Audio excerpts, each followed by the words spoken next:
This is an abbreviated breakdown on the difference between a freelance content creator and an in-house content creator. So on the left-hand side, when you're freelance, you are a one-stop shop. You probably already know this. Those of you who are thinking about going into production or staying in production, you are now your own production company. You are pitching, sketching or outlining, you are filming, you're editing, you're lighting, you're scripting, you're writing social copy, you're looking at data. You are your own production company.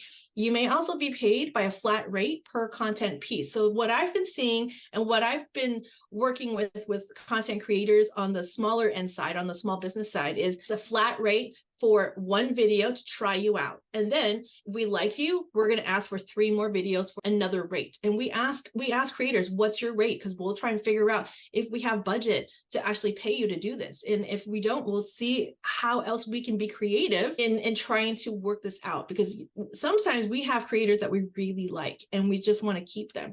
But as they get experience, their rate also goes up. And so we're trying to catch them in a rate that we can afford and also a rate that they are comfortable with. Here's an example on the left-hand side. So this is a woman, this is a creator who was hired to create content for St. Pete's Visitors Bureau.